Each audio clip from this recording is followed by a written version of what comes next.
Misalnya gini, tentang merek nih, ini menarik banget. Di situ dikatakan kalau merek itu tidak boleh melanggar ideologi negara di Undang-Undang Omnibus Law Cipta Kerja dan juga ajaran agama. Nah, saya mikir ini maksudnya apa ya? Berarti kalau sambal setan karena setan nggak pernah disukai agama, kalau kita mau populerkan setan pasti agama nggak suka kan gitu. Kalau Gimana? dari jangka panjang itu tentunya prosesnya sih simpel sih. Apa?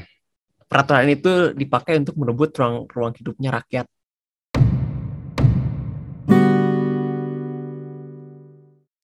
Balik lagi bersama saya Patri Handoyo. Saya kali ini ditemani sama Asfinawati, Direktur YLBHI.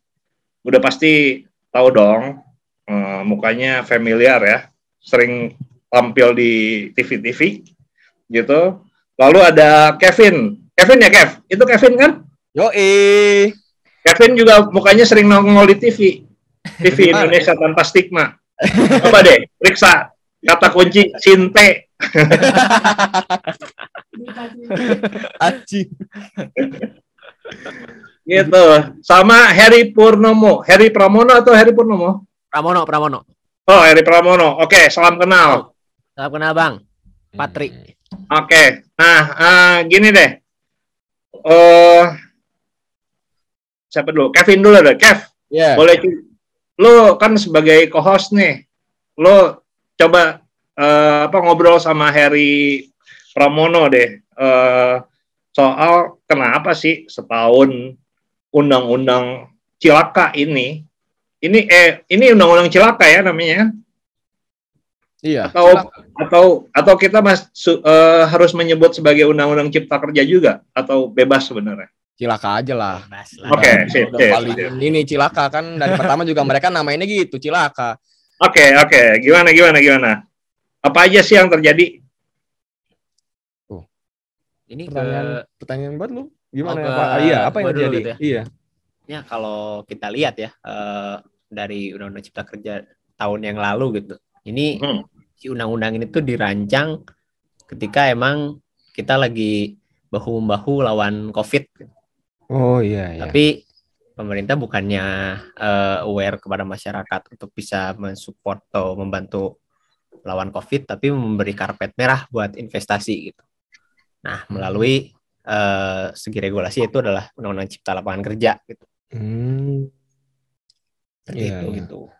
Terus juga gue ngelihat, gue kan cukup sering membuka media sosial ya, apalagi Twitter. Ada beberapa fenomena, salah satunya itu ada yang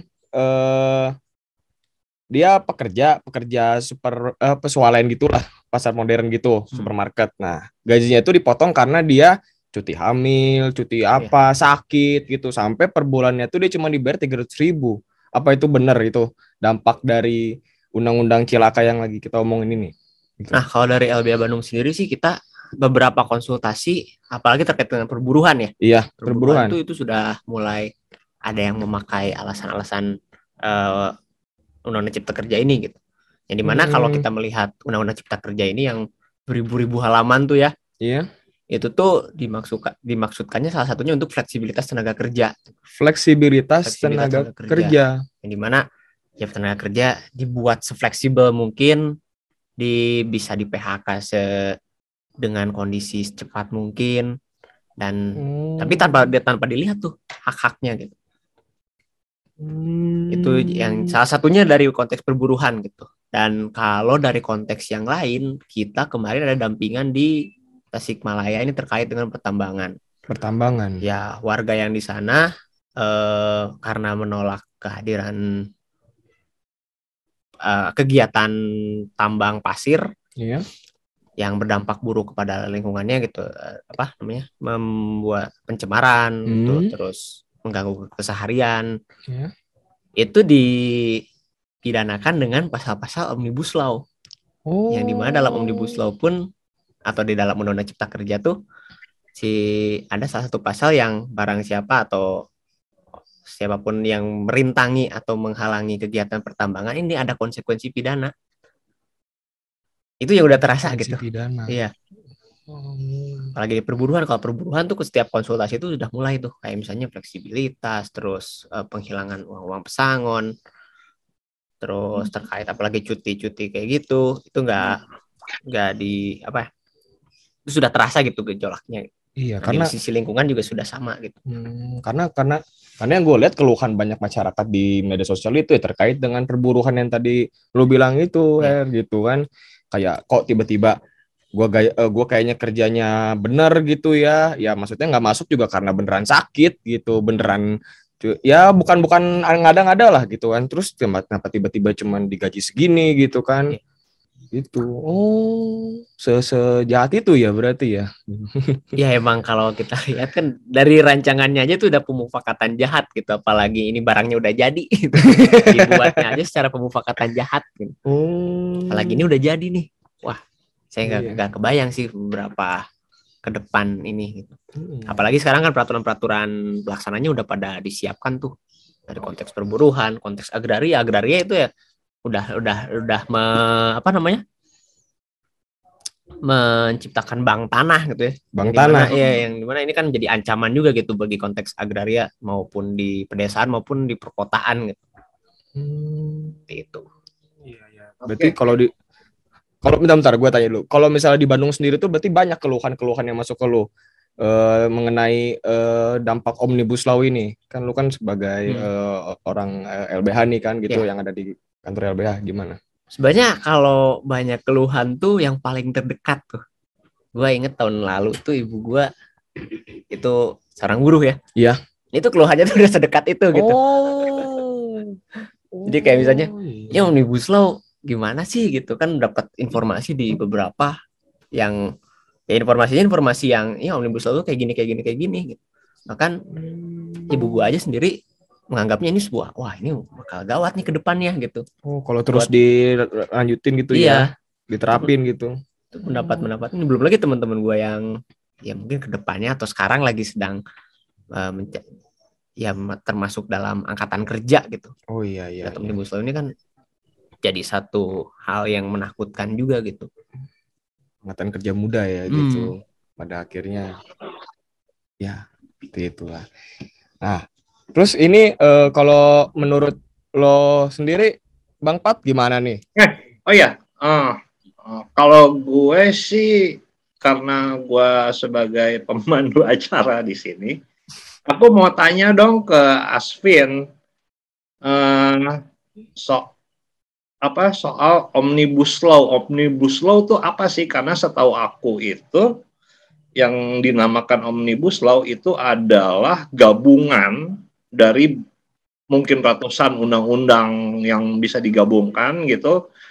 Itu pertama, tolong jelaskan apa itu Omnibus Law. Kemudian apakah undang-undang Cilaka ini itu masuk ke dalam Omnibus Law itu, dan dalam undang-undang Cilaka itu undang-undang apa saja sih yang digabungkan?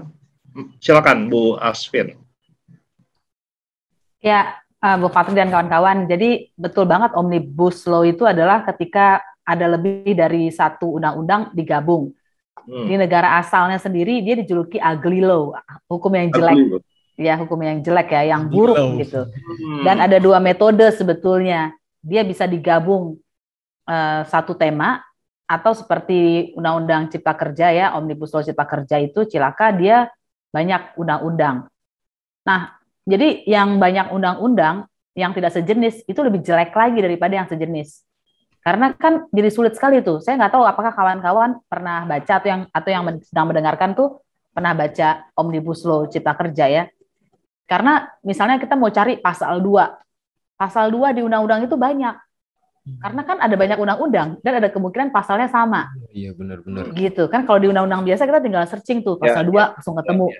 Kalau ini kita harus lihat dulu ini Romawi berapa, rumit banget. Terus misalnya nih, kenapa dia dibilang ugly law ya? Pada suatu malam saya mau baca penjelasan dari suatu pasal. Terus atau biar gampang bad law gitu kali ya.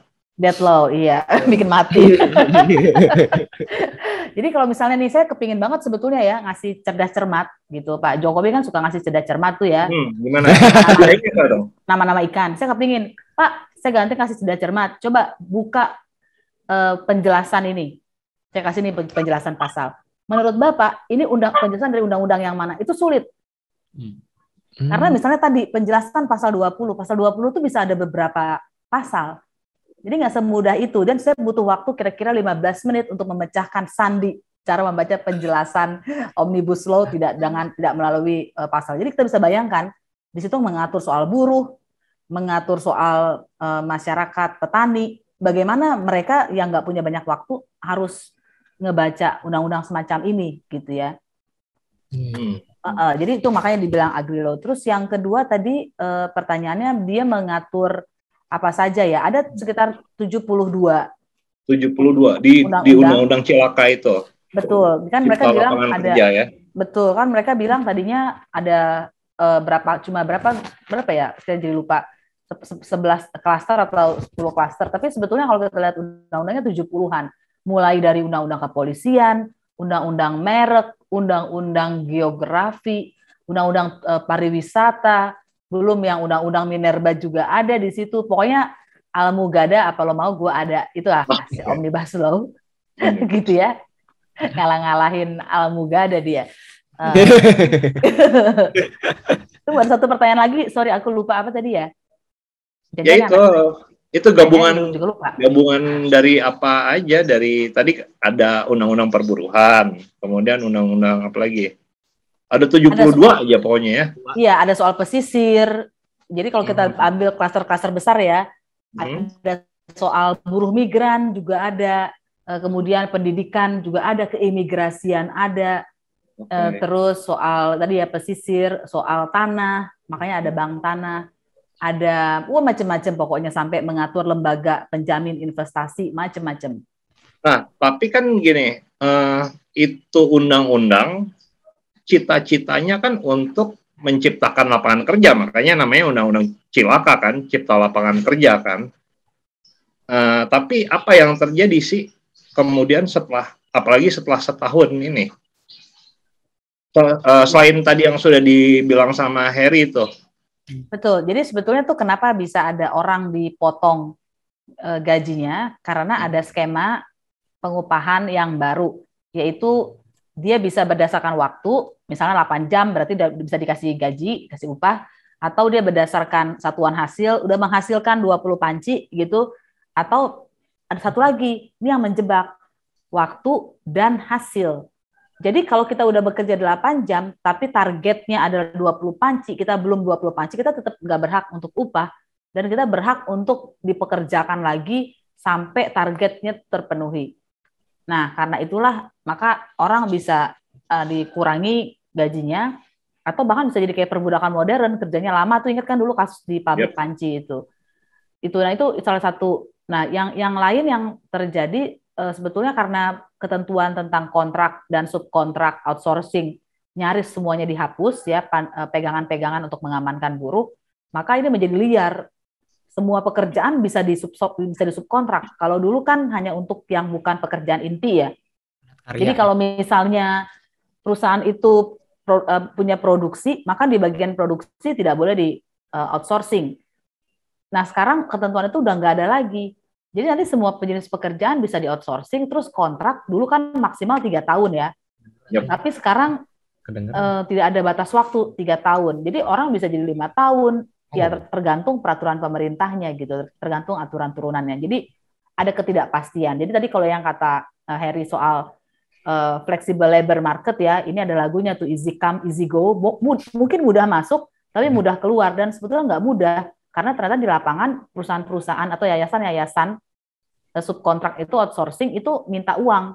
Kamu bayar ke saya tuh biar saya salurkan kamu ke perusahaan lain. Jadi itu ada banyak sekali masalah-masalah gara-gara si Undang-Undang Cipta Kerja ini.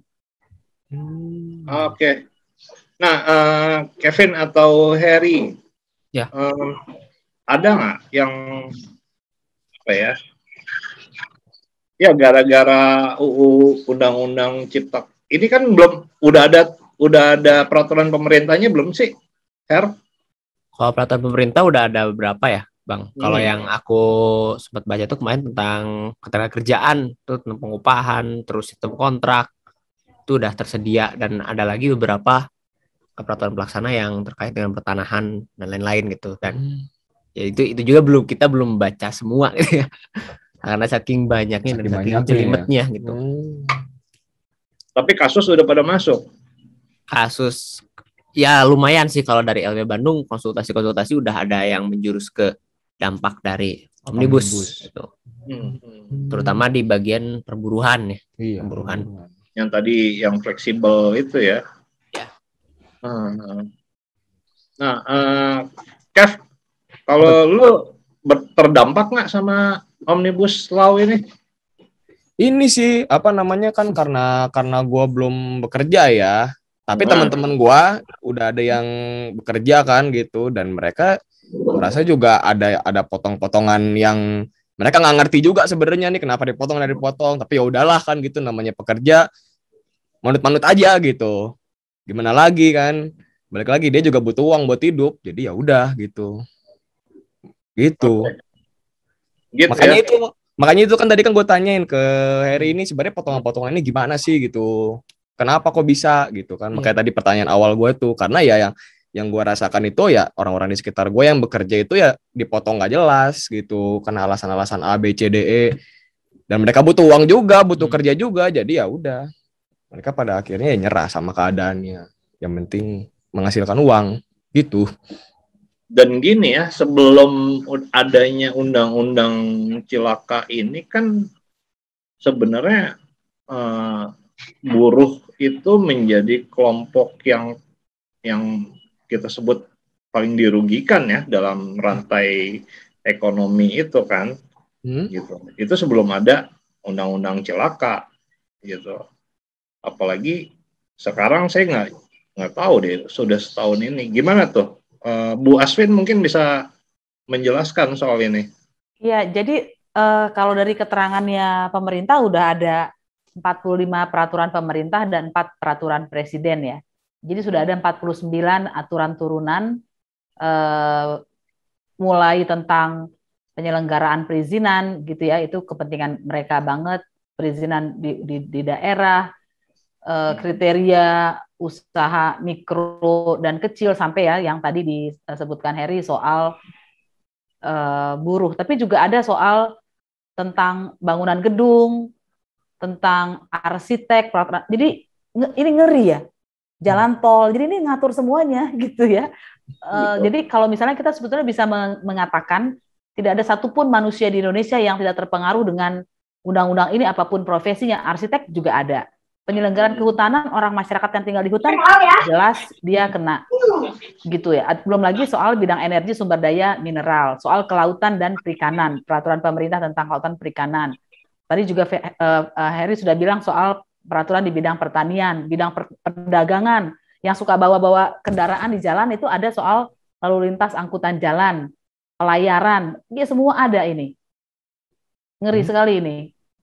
Termasuk yang paling penting mungkin kalau tadi kawan-kawan buruh soal peraturan pemerintah tentang perjanjian kerja waktu tertentu, alih daya, waktu kerja, hubungan kerja, waktu istirahat, dan pemutusan hubungan kerja. Itu PP 35 tahun 2021. Nah, ya selama setahun ini, ya kan artinya oke, kalau dulu sebelum ada bad law ini atau omnibus law ya bilangnya ya, kan yang sering berunjuk rasa tuh buruh ya untuk menuntut upah yang sesuai dan seterusnya. Nah, harusnya dengan adanya omnibus law ini, adanya undang-undang cilaka ini, artinya nggak cuma buruh ya yang harus menuntut ketidakadilan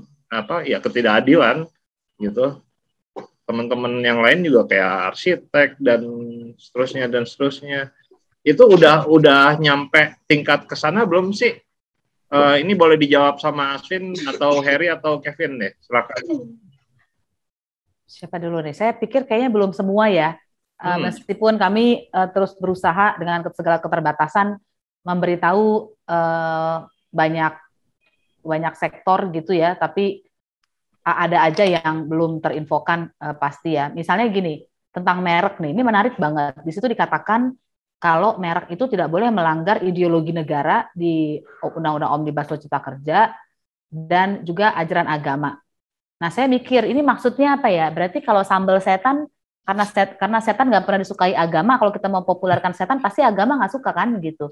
Jadi sebetulnya literally dia masuk ke situ gitu ya. Atau misalnya yang mau jualan palu sama jualan arit harus hati-hati, dia nggak bisa jualan dua-duanya itu.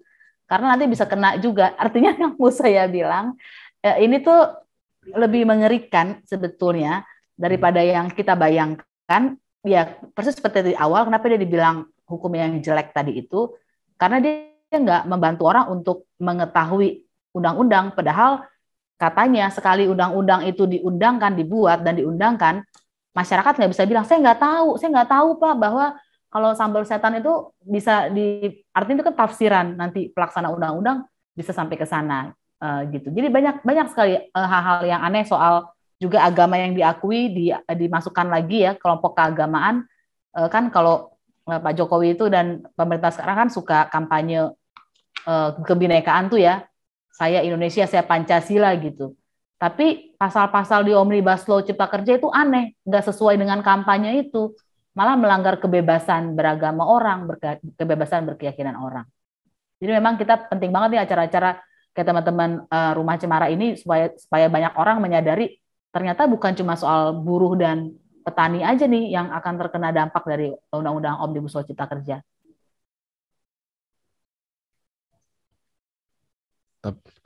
Kalau dari gue sendiri gitu ya, Omnibus Law ini kalau kita lihat konteks di buruh itu baru sebagian kecil permasalahan. Tapi karena tadi mengaturnya semua gitu, klaster gitu. Bahkan nggak, ya tadi kan ada tentang merek, ada tentang klaster-klaster lain, belum lagi misalnya pariwisata juga, belum lagi ada juga ya teman-teman kampus mungkin nanti akan berdampak gitu, karena dalam undang-undang Cipta Lapangan Kerja pun itu mengatur mengenai riset dan pendidikan tinggi gitu. Terus ada lagi beberapa hal lain. Terus kayak misalnya kita sering diskusi itu kalau perkotaan kan kalau misalnya ada terkait dengan pembangunan itu pun akan berdampak juga gitu. Jadi ya palu gada itu kalau tadi kata Mbak Aspin, palu gada emang semua semua peraturannya palu gada juga nanti dampaknya kepada kita gitu. Cuman setelah mendengar jawaban dari Kak Aspin ini itu sampai nyenggol ke kebebasan berkeyakinan ya, itu ngeri banget sih menurut gue sih, karena apa namanya, aturan yang dibikin sejelimet gitu kan, dan kita tuh nggak tahu sebenarnya itu dampak-dampaknya apa aja gitu, karena kan yang dipromosikan sama pemerintah itu kan dampak baiknya dan segala macam bla bla bla bla. Gue sering lihat itu kan di internet gitu ya. Oh ternyata ini loh dampak negatifnya gitu. Ya orang yang kita lihat tahun kemarin aja gitu, berkaca tahun kemarin gitu. Orang untuk menolak undang-undangnya aja udah direpresif gitu. Itu kan berarti udah menandakan bahwa ya undang-undang ini juga punya ancaman terhadap kebebasan berekspresi atau berpendapat gitu. Apalagi ini dikhususkannya untuk ya membuka karpet merah atau senyaman-nyamannya investasi gitu. Kalau kita emang orang yang tidak orang yang terganggu karena jalannya investasi sifatnya kotor atau merusak lingkungan, ya itu menjadi barrier juga buat kita untuk mempertahankan ruang hidup gitu. Itu yang pas demo itu berapa orang itu yang waktu itu dikena tuh, kalau nggak salah ratusan ya, nggak salah ya. Yang di Bandung, aja coba berapa? Kemarin Bandung tuh hampir 300 tuh. 300 berapa gitu ya. Karena itu baru yang satu aksi, tapi kan ada beberapa gelombang-gelombang lain. Iya. Itu belum lagi yang di Jawa Barat lainnya gitu. Kayak misalnya Sukabumi, Cianjur, Cirebon, itu pun mendapat tindakan-tindakan yang represif itu gitu. Dan yang menolak ini tuh dipersulit kalau nggak salah gue dengar ya, untuk masalah pas ditangkapnya gitu kan, kalau nggak salah gue dengar ya. Ada ya dengan alasannya COVID lah, dengan alasannya ini berkumpul. Iya. Ya, banyak cara lah untuk negara bisa menghalang-halangi kita, termasuk ya kalau yang teman-teman di Bandung rasakan sekarang, di aksi di jalanan kita dipukul, di dunia maya pun kita dibayang-bayangin satu ya kayak undang-undang ITE gitu.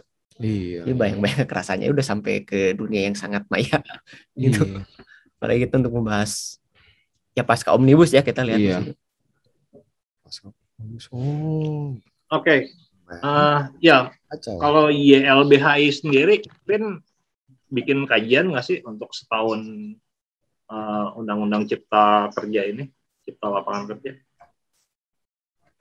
Kalau kami sebetulnya nggak mau masuk lagi ke PPPP itu ya, karena dari undang-undangnya sendiri udah busuk gitu, udah kelihatan parahnya, dan PP itu akhirnya hanya mengatur yang lebih buruk lagi atau mengatur operasionalisasi dari yang buruk. Aku boleh ini ya sampein beberapa pasal lagi ya untuk membuat kita yakin ya. Ini kan undang-undang ini karena ini Indonesia tanpa stigma ya, kan dia mengatur kembali undang-undang kepolisian pasalnya dan harusnya dia bisa ngubah tapi nggak diubah. Dan salah satu yang diperkuat adalah memberi wewenang kepada polisi untuk mencegah dan menanggulangi tumbuhnya penyakit masyarakat, mengawasi aliran yang dapat menimbulkan perpecahan, melaksanakan pemeriksaan khusus sebagai bagian dari tindakan kepolisian. Jadi mencegah dan menanggulangi tumbuhnya penyakit masyarakat. Dan kalau kita lihat apa yang disebut penyakit masyarakat itu pengemis. Jadi itu memberikan stigma lagi pekerja seks gitu. Kemudian mengawasi aliran, di situ disebut kemudian penghayat. Dan pemeriksaan khusus, itu pemeriksaan khusus bagaimana ya? Saya nggak bakal kalau ada orang nanya, saya nggak tahu karena di undang-undangnya nggak tahu. Itu satu, soalnya undang-undang kepolisian ya. Terus kemudian kalau kita lihat juga nih, misalnya tentang yang tentang merek tadi ya, merek tidak dapat didaftar jika bertentangan dengan ideologi negara, peraturan perundang-undangan, moralitas agama, kesusilaan, atau ketertiban umum. Jadi bagaimana ya merek itu bisa mengganggu ketertiban umum? Gak heran mural-mural itu disapu semua ya. Ini ada satu lagi nih yang menarik juga. Setiap pengusaha pariwisata berkewajiban menjaga dan menghormati norma agama, adat istiadat, budaya, dan nilai-nilai hidup dalam masyarakat setempat. Padahal kita tahu kalau nilai-nilai agama di suatu tempat itu kan Indonesia kan agamanya banyak ya, nggak cuma satu. Dan pasti karena itu nanti akan menang yang mayoritas. Jadi dia justru ketika lagi kampanye se-Indonesia se-Pancasila, bikinnya justru undang-undang semacam ini, nggak nyambung dengan kampanyenya gitu.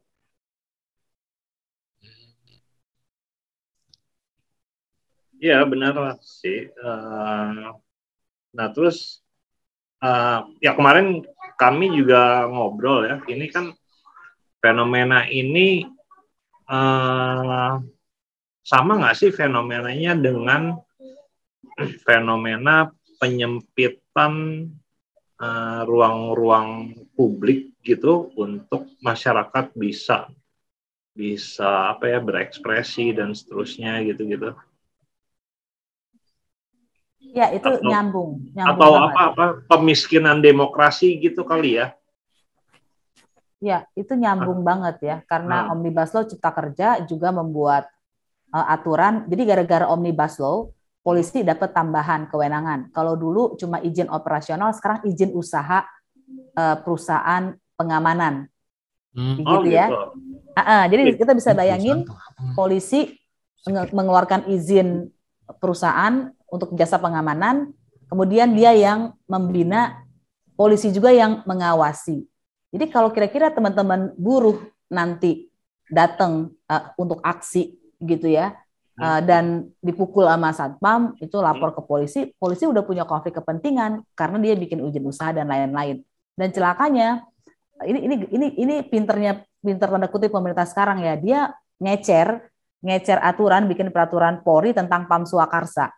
Kalau dibaca satu aja udah ngeri, tapi digabungin sama si Omnibus Law, dia jadi si satpam adalah PAM Swakarsa, dan juga ada mata-mata di antara masyarakat yang menjadi PAM Swakarsa itu ya, karena tugasnya juga melihat ada gangguan ketertiban yang kita tahu gangguan ketertiban selalu ditafsirkan semena-mena sendiri secara sepihak oleh pemerintah.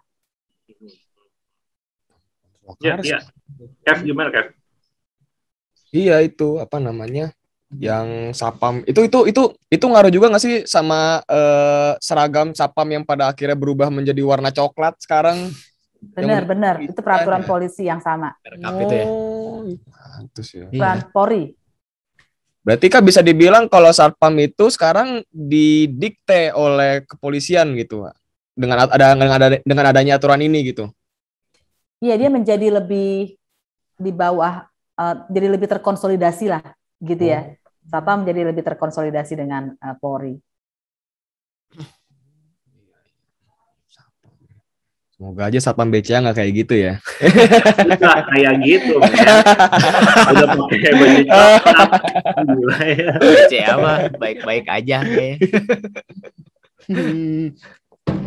Gitu. Nah, dia di Bandung sendiri gimana sih, Kev? Her, keadaannya? Kalau di Bandung sih gejolak-gejolak penolakan omnibus tuh sebenarnya kalau teman-teman buruh banyak dilakukan ya. Nggak cuma hanya mahasiswa nggak cuma hanya mahasiswa dan buruh gitu, tapi ya beberapa teman-teman dari kolektif-kolektif komunitas di perkotaan pun mengkampanyekan hal yang serupa gitu, buruknya omnibus tuh kayak gini, tapi nggak secara formal buat diskusi gitu, cuman ya jadi dampak bersama aja gitu, belajar bersama gitu. Nah, ketika apalagi sekarang momentum satu tahun omnibus ya, di Bandung aja kita udah dari beberapa minggu kemarin tuh ya pasti ada aksi gitu. Sekarang lagi ada aksi juga terhadap ya masih temanya sama gitu, penolakan omnibus law gitu. Bahkan sekarang tuh ini 2 hari berturut-turut mahasiswa aksi. Minggu kemarin ada kelompok buruh juga yang berbicara pada konteks yang sama gitu, penolakan omnibus law. Oh iya. Gua ada pertanyaan nih buat Kak Asvin. Kak Asvin. Yang susah ya. Ya apa namanya? Kan kita tahu nih, omnibus ini kan udah diketok ya, udah sah gitu ya jadi undang-undang. Nah, tapi kan kita sebagai masyarakat sipil kan menolak sebenarnya ya dengan adanya omnibus ini. Usaha apa sih dari kita sebagai warga sipil untuk menolak omnibus itu selain dengan aksi turun ke jalan ya? Itu bagaimana Kak menurut Kak Asvin? Iya. Thank you Kevin. Tadi sebetulnya Bung Patri udah ngasih kata kunci tuh, sampai seberapa luas masyarakat dengan berbagai profesi pekerjaan itu tahu tentang bahayanya omnibus law cipta kerja. Jadi menurutku kita perlu memotong-motong pasal-pasal di omnibus sesuai dengan orang yang mau kita ajak bicara, yang pasalnya sesuai sama dia. Misalnya kalau untuk petani pasti pasalnya berbeda dengan yang untuk kelompok untuk buruh, untuk kelompok pendidikan dan lain-lain. Itu yang pertama. Yang kedua, kita juga bisa melakukan pendataan atau mengajak semua orang mendata masalah-masalah yang muncul dari omnibus law. Nah, nanti setelah setahun penolakan kemarin itu akan lebih nyata karena ternyata ada kasus-kasus dan ada kisah-kisah tragis ya. Gitu. Bagaimana misalnya perempuan hamil tetap dipaksa memenuhi standar satuan hasil tadi karena omnibus law-nya bilang begitu, tidak hanya satuan waktu tapi juga dan satuan hasil. Dan saya yakin kalau ini dilakukan di seluruh Indonesia gitu ya oleh semua sektor, maka kita akan punya kekuatan yang lebih untuk menolak omnibus law dan juga membuat orang lebih sadar dan penolakannya akan lebih besar lagi. Oh iya, untuk menolaknya aja kita harus memisahkan pasal-pasal sesuai dengan lawan bicara kita berarti ya gitu. Iya, itu salah satu yang bisa dilakukan ya. Iya, itu dan karena kalau baca sejelimet gini aja. Iya, makanya pas pertama ngeliat kan berapa 1000 halaman tuh ya nggak salah ya. Halaman 1020 berapa halaman lah itu kan. Iya. Wajar. Gua jadi mahasiswa juga anjing pusing banget kan gitu bacanya gini. Buset dah. Apalagi waktu itu keluar draftnya berapa biji kan nggak cuma satu itu loh. Dan itu kan nyebar di sosmed juga tuh ada berapa 4 apa 3 gitu lupa itu. Pokoknya draftnya tuh kan bikin pusing juga gitu ya sebenarnya. Undang-undang cilaka ini gitu. Kita bisa baca juga ada yang iya kan? Fix, kayak direvisi lagi. Iya, revisi mulu gitu. Aneh kayak tugas anak kuliahan dong lu. Anjir, bayar revisi cuma sekali, dia berapa kali ya? Kelas undang-undang lagi. Iya, kelas undang-undang itu. Aduh. Jadi gimana nih? Oke, tadi kan gini sih sebenarnya kan tugasnya harusnya bisa lebih banyak orang terlibat karena ada lebih banyak orang terdampak kan dari undang-undang ini gitu. Nah, PR-nya kan kemudian adalah mengorganisir kelompok-kelompok itu. Nah, sampai saat ini upaya-upaya itu baik di Bandung maupun di pusat itu seperti apa tuh? Asvin atau Kevin dan Harry mungkin bisa jawab. Ya kalau usaha-usaha ya pengorganisiran tuh tetap nggak hanya buruh dan mahasiswa aja toh. betul, Harusnya. betul. Pasti untuk semua kalangan ya, karena ya tadi gitu dampaknya juga udah ke semua. Otomatis untuk urusan pengorganisiran pun kita ke semua teman-teman gitu tanpa membeda-bedakan dia siapa gitu.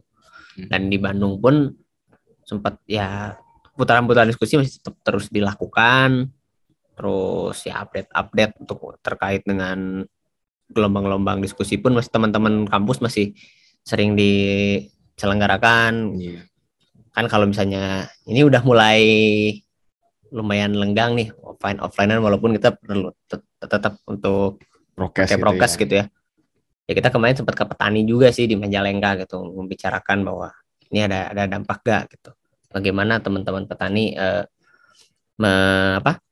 memandang 1 tahun setelah omnibus. Dan mereka pun ya bagi teman-teman petani pun dengan sesama petaninya atau dengan warga-warga yang lain juga membentuk satu diskusan yang sama gitu. Seperti itu.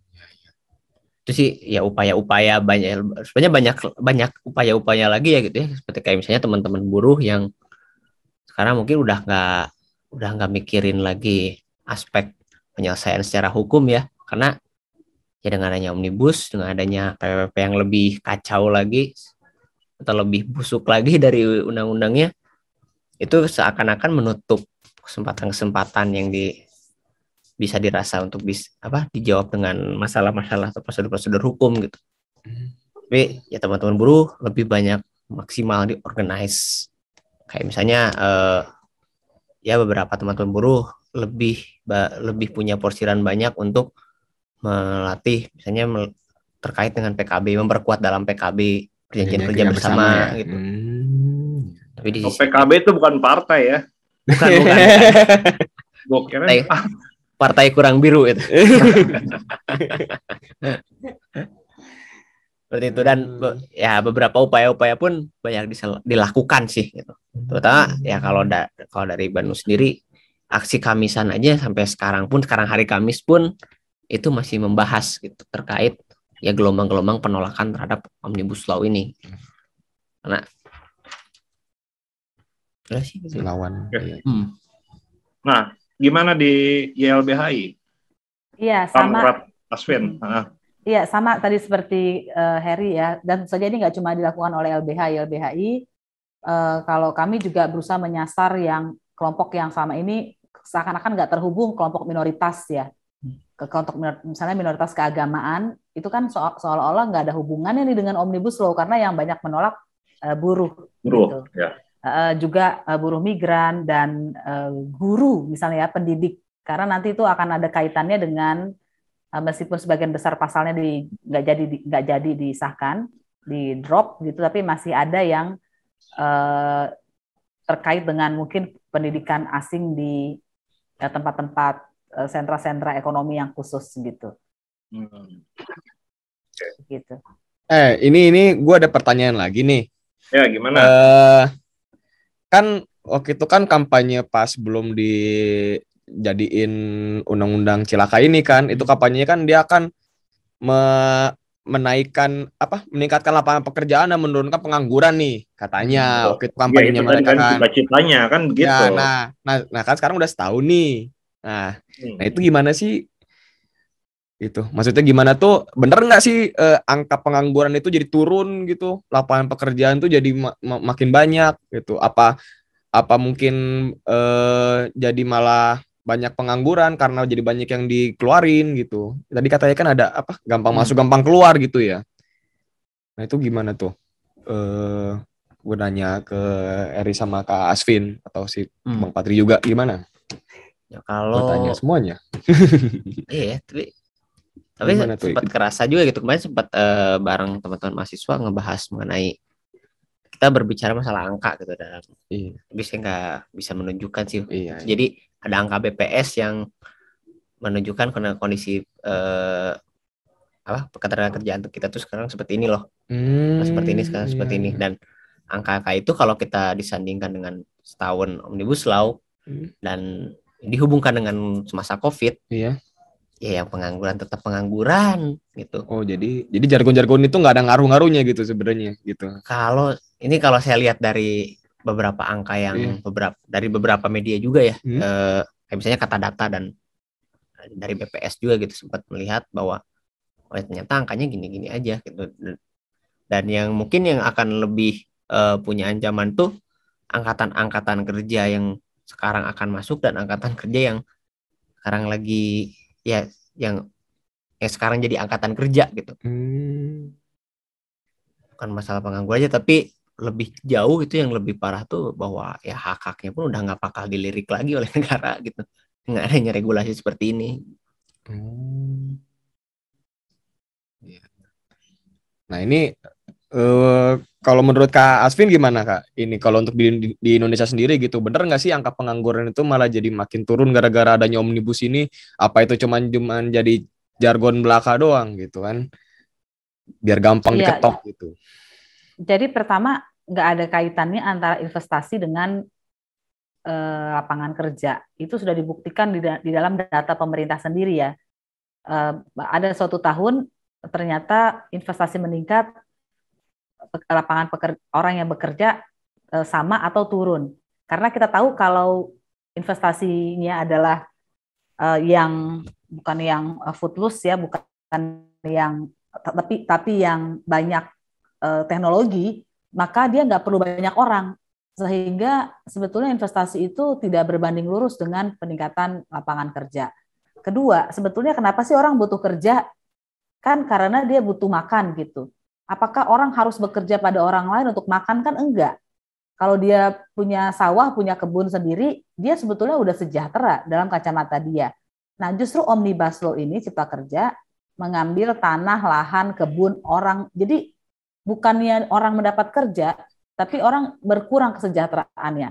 Jadi yang harus kita lihat bukan soal bekerja, karena jangan-jangan kalau hanya yang dicari angkatan kerja ini dipakai menjadi semacam tentara-tentara untuk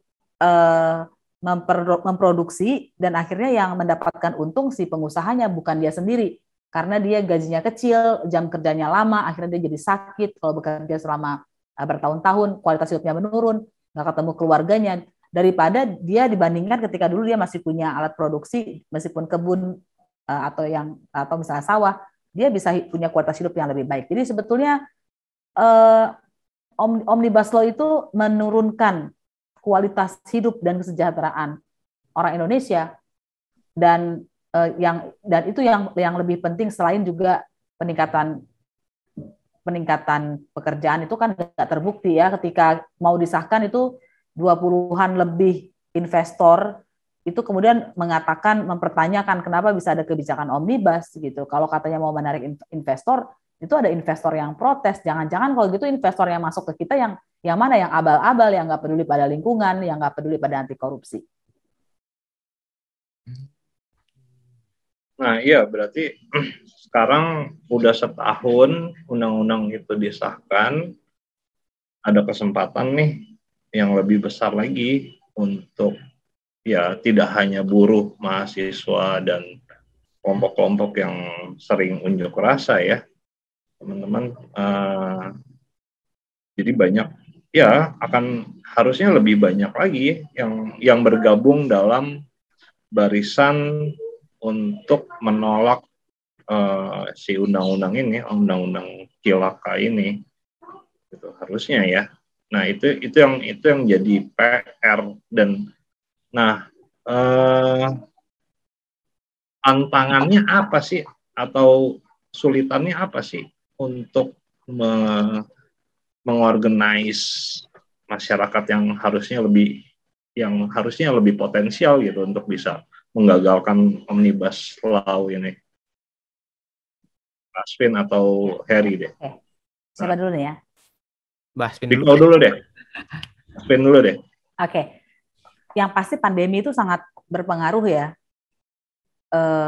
Pertama, itu dimanfaatkan oleh aparat untuk menghalang-halangi aksi, menghambat aksi, memperkecil masa aksi yang bisa sampai ke tempat aksi. Tapi yang kedua juga banyak orang yang kemudian sakit, juga dia harus bertahan hidup karena nggak dapat pekerjaan.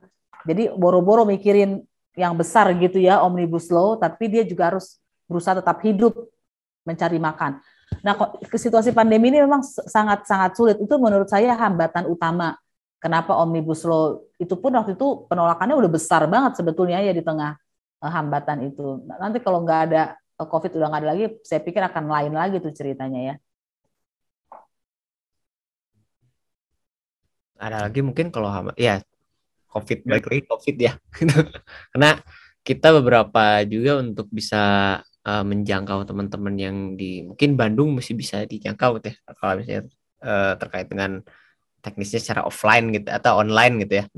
Cuman kalau teman-teman yang di lain kan ada kendala-kendala juga gitu untuk bisa mengabarkan, untuk bisa saling diskusi, sharing informasi. Itu mungkin yang bisa jadi hambatan. Dan kalau sekarang bukan hanya COVID, tapi ya sikap negara yang semakin represif pun sebagian teman-teman itu dia dianggap sebagai hambatan gitu. Kan kayak misalnya ya kita diskusi dibubarin gitu. Dan sekarang berkicau di media sosial aja, ini bisa-bisa aja nih kita jadi salah satu hambatan gitu. Tinggal kita memikirkan aja bagaimana hambatan-hambatan ini kayak misalnya kita saling bantu atau saling laku satu sama lain gitu ya. Kayaknya itu sih yang kerasa saya selama setahun kemarin gitu ya, selain COVID gitu, dan ya ketakutan teman-teman juga. Tapi kalau di Bandung sendiri masih tetap perlahan untuk bisa bangkit dari hal tersebut. Ya. Oke. Nah, lu mau nanya lagi nggak? Gue pengen nanya sebenarnya sih. Iya, silakan aja, Kev. Soalnya emang masih gimana ya di kepala gue itu omnibus itu, waduh, gue sih membayangkan peraturan yang aja rumit banget kayaknya. Nah nih, ini kan udah disahin nih omnibus nih. Nah, menurut kalian aja ya gitu, apa sih dampak negatif jangka panjangnya gitu ketika omnibus ini terus-terusan dilaksanakan gitu ya undang-undangnya gitu. Dan terus masih ada nggak sih kesempatan kita untuk mencabut undang-undang cilaka ini? Gimana tuh? Lu dulu deh, Her. Kalau dari jangka panjang itu tentunya prosesnya sih simpel sih. Apa? Peraturan itu dipakai untuk merebut ruang hidupnya rakyat. Peraturan ini tuh apa? Dipakai untuk merebut ruang hidup rakyat. Merebut ruang hidup rakyat. Dimana kalau kita apa namanya? Untuk kesempatannya gitu ya, atau apa tetap menyuarakan, sebenarnya dengan cara tetap menyuarakan keburukan omnibus ini gitu, yang bisa untuk sebenarnya apa ya, mencabut atau bisa menghilangkan gitu. Yang terpenting kan kita kan bisa mengabarkan juga gitu bahwa ini peraturan tuh udah busuk loh gitu. Kabarkan ke semua kalangan gitu. Dan ya kalau apa ya, sebenarnya itu sih yang paling bisa dilakukan, karena ya kalau saya pribadi sih masih percaya gitu bahwa ya, kekuatan rakyat kalau udah kuat itu nggak bisa dikalahkan gitu. Dan ini mungkin bisa jadi salah satu yang bisa menyatukan antara beberapa teman-teman kita gitu, nggak cuma mahasiswa, nggak cuma buruh, nggak cuma petani. Mungkin kalau kata Mbak Asmin tadi, teman-teman minoritas pun yang terdampak mungkin kita bisa menyatukan juga gitu, bersuara bersama gitu. Karena apa ya, balik tadi itu ke dampak ke depannya itu adalah ya perampasan ruang hidup rakyat gitu. Ya bayangin aja ruang hidup rakyat gitu, yang terutama ya salah satunya kita gitu. Iya. Itu dirampas gitu. Dirampas dengan cara yang lebih legal gitu. Ada undang-undangnya loh ini gitu. Legal. Ya. Nah, kalau menurut Kak Aswin gimana, Kak? Itu. Apa sih dampak panjangnya, Kak, kalau misalnya omnibus ini terus-terusan dilaksanakan, dan bagaimana peluang kita sebagai masyarakat untuk mencabut undang-undang omnibus ini gitu?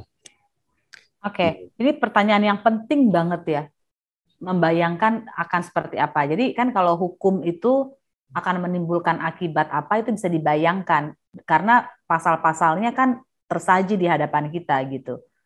Nah, kalau Omnibus Law Cipta Kerja dilakukan secara baik dan sebenar-benarnya, maka Indonesia akan menjadi mungkin bisa masuk dalam kategori negara gagal, failed state. Itu ada sebuah istilah di teori sosial yang menunjukkan negara-negara yang lingkungannya rusak sehingga nggak bisa lagi ditanami gitu ya, airnya tercemar, masyarakatnya kemudian pendidikannya bukan hanya pengajaran formal ya, tapi pendidikan secara umum rendah, angka kematian ibu dan bayi tinggi, makin tinggi, intinya kesejahteraan rusak, miskin karena dimiskinkan ya.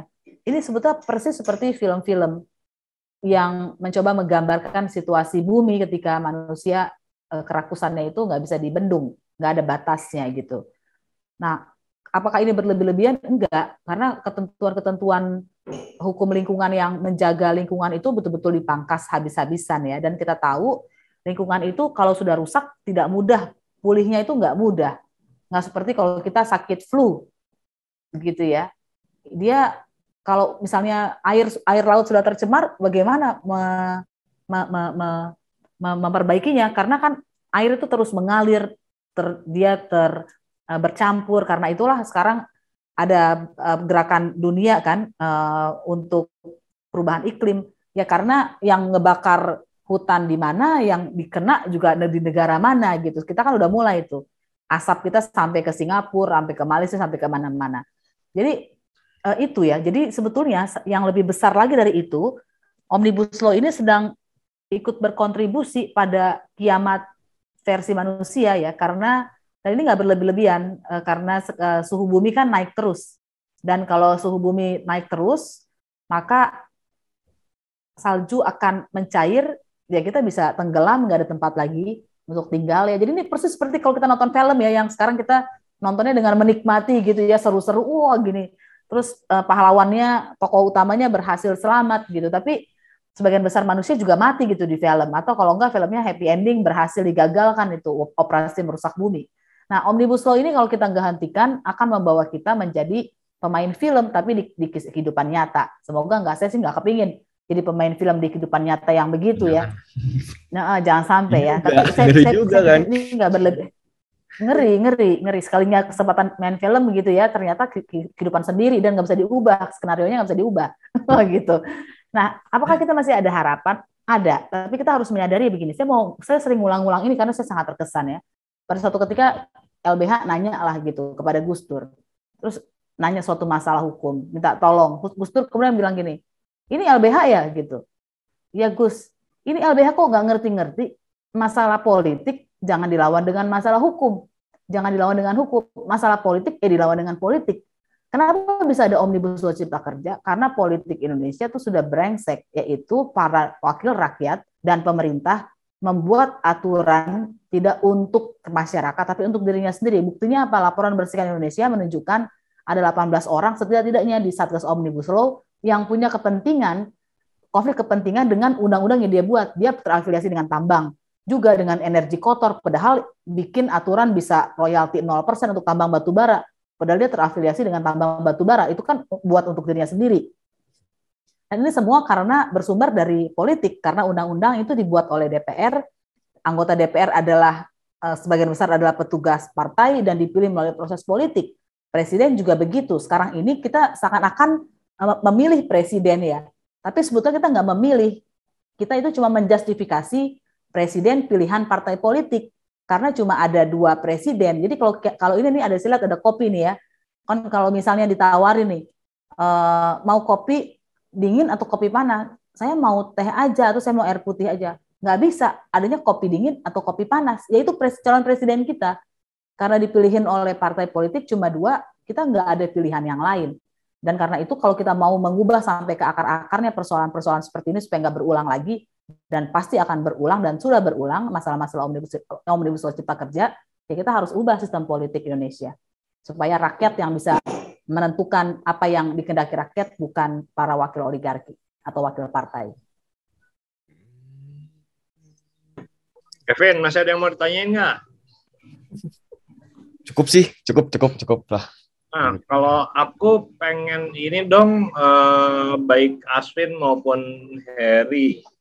Tadi kan disebut-sebut tuh kelompok-kelompok yang dikategorikan sebagai penyakit masyarakat seperti Kevin itu ya. Aduh.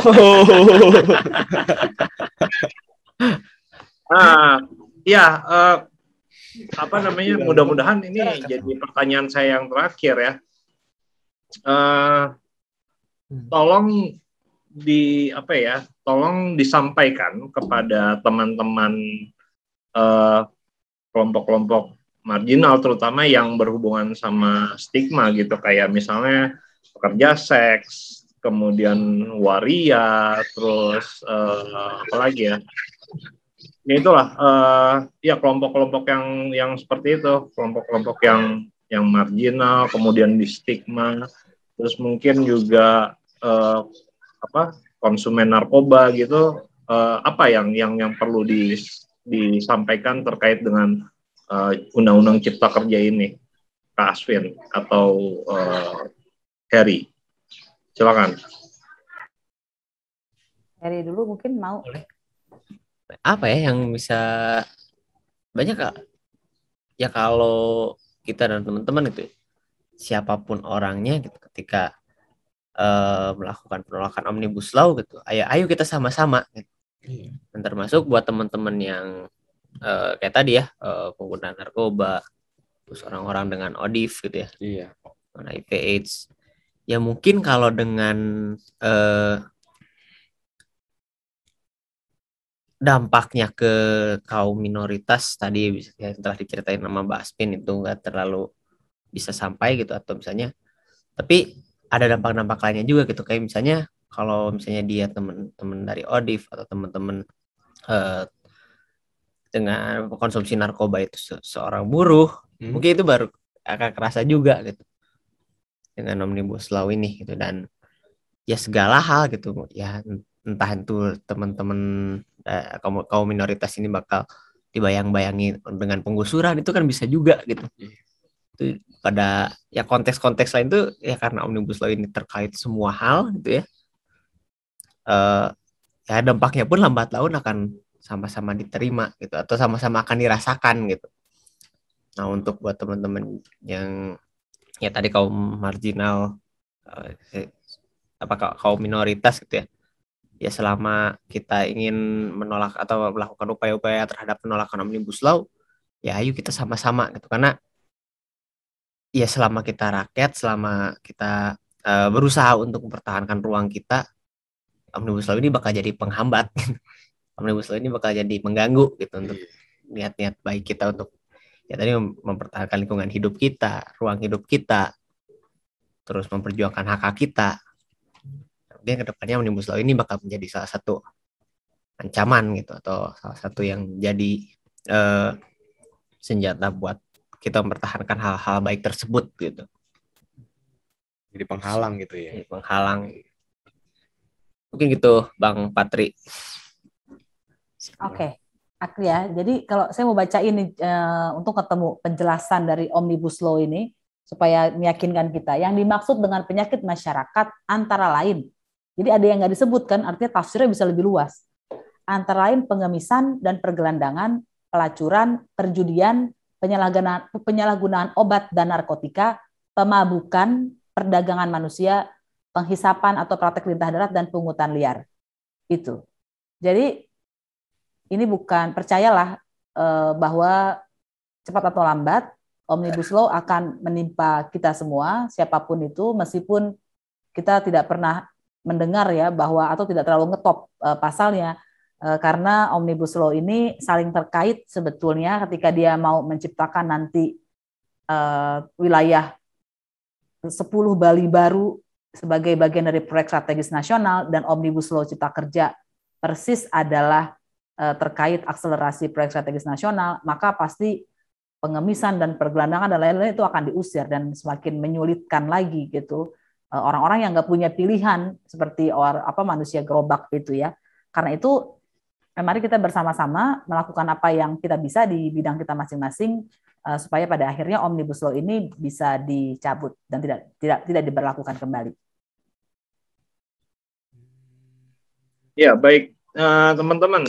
Ya, mungkin selama ini ya teman-teman waria, kemudian orang dengan HIV yang butuh obat rutin, kemudian juga konsumen narkoba dan seterusnya, pekerja seks, itu kayaknya mungkin masih cuek-cuek aja nih ya sama yang namanya Undang-Undang Cipta Lapangan Kerja ini atau Omnibus Law ya, salah satu Omnibus Law yang sudah dibuat setahun terakhir ini gitu. Nah, tapi ternyata ya menurut penjelasan tadi kan ini akan berdampak juga sama teman-teman semua gitu, terutama ya kelompok-kelompok yang terstigma, apalagi yang dianggap sebagai penyakit masyarakat itu ya, dan itu juga istilah yang absurd gitu. Penyakit masyarakat tuh apa sih gitu? Ya sekarang saatnya lah mulai bergabung untuk kemudian menolak undang-undang Cipta Lapangan Kerja ini, karena sesungguhnya cita-citanya adalah memasukkan investasi ke dalam negara ini gitu, tapi ternyata enggak juga tuh gitu. Jumlah investasi juga tidak bertambah. Ini bukan cuma gara-gara COVID ya, bukan cuma gara-gara COVID, dan juga kan yang namanya Cipta Lapangan Kerja harusnya orang yang bekerja itu semakin bertambah, tapi ternyata enggak juga gitu. Dan juga banyak orang yang akan terdampak dari undang-undang ini ya. Semoga teman-teman bisa bisa bergabung ke dalam barisan untuk menolak undang-undang Cipta Kerja yang sangat merugikan ini. Toh kita nggak mau ya kayak film Aspen yang dicontohkan. Saya sih taunya kalau film soal kiamat gitu Armageddon aja gitu, yang lain nggak tahu apaan. Armageddon. Wah, itu zaman saya SD tuh. Ya gitu, mudah-mudahan sih ya seperti yang diceritakan di film-film itu, kayak misalnya lingkungan rusak, air nggak bisa dipakai. Sekarang aja udah mulai nih ya, kayak misalnya di kota-kota di Indonesia itu, setahu saya dasar negara ini menjamin bahwa air itu bisa digunakan sebesar-besar untuk kemakmuran rakyat. Tapi ya coba deh lihat, kalian minum air bayar nggak sih? Gitu. Bayar lah. Bayar. Di gua enggak, men. Gua nggak bayar air minum loh, air minum. Iya. Artinya, iya. Dan itu kan maksudnya ya emang harusnya seperti itu gitu. Air tuh tidak untuk dikomersialkan gitu. Itu punya kita kok, punya bumi Indonesia gitu. Udah saatnya ya kita ya salah satunya dengan cara menolak supaya undang-undang ini dicabut gitu ya, kira-kira ya. Kamerat Asvin dan kamerat Harry gitu, dan nampaknya sudah cukup perbincangan kali ini soal Undang-Undang Cipta Kerja. Udah setahun. Ini gitu. dong, minta ini dong, closing statement dong. Hah? Oh, udah ya? Udah tadi ya? Udah. Oh iya, oke. Iya, nanti kayak balik-balik lagi omongannya gitu. Iya. Oke, teman-teman, makasih banyak ya udah dengerin kita ya. Makasih juga Asvin sama Harry udah gabung di sini. Terima kasih juga, kawan-kawan. Terima kasih juga, Bang Patri. Oke, kapan-kapan kita ketemu lagi ya di topik yang berbeda. Ya, Asvin jangan kapok loh. Enggak dong. Acaranya. Sip. Oke, teman-teman, kita sudahi dulu ya. Oke, dadah.